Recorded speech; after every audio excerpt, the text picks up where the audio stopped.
Pop said his takeaway was that it was blatant racism and how the police dealt with the pro-Trump rioters and how police dealt with the Black Lives Matter supporters this summer.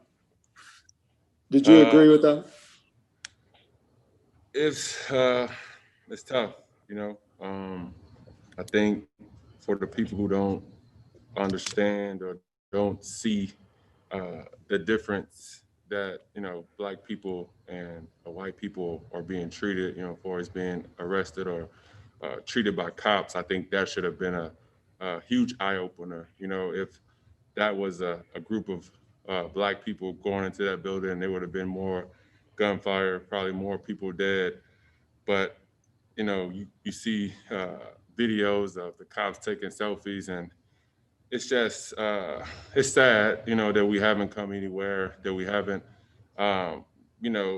realized, how bad this is. And I think that yesterday definitely was a big eye opener for everyone, hopefully, to see that we're not making this up, and you hear about people saying, they're tired of hearing about Black Lives Matter. And, well, if you're tired of, hearing about it, then, change what's going on. But it was just crazy to see that many people storming the Capitol, and people have guns drawn but don't do anything. But you have a Black person getting out of a car or leaving a store or doing many other things that aren't as threatening as that, and then they get shot, they get killed in many different ways. But you have that yesterday, which no one came in early, no one reacted fast. It was very slow, very gentle. And I feel like if you flip that and make that all Black people, that story is totally different. It's more tragic. It's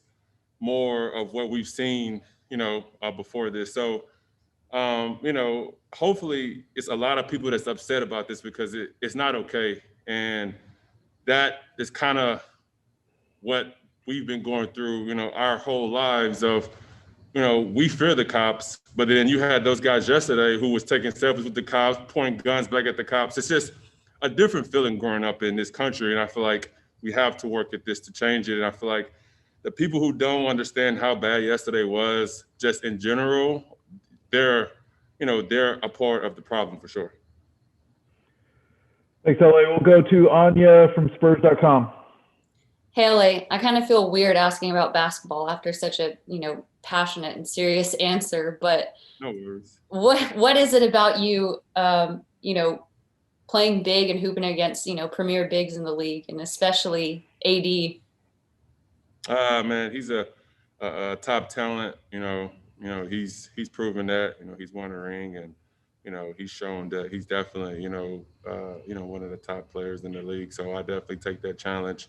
He always give me a good game. I have to be on my A game to guard him, and try to slow him down. You can't stop him, but you can try to slow him down. So I always try to accept the challenge, and I also try to make sure I'm ready for the challenge on my end to try to help the team I'm on play well versus his team. So it's just about NBA basketball. It's about loving the the moment, just loving the challenges, and just trying to play well in them. And he's definitely one of those guys that can bring it out of you.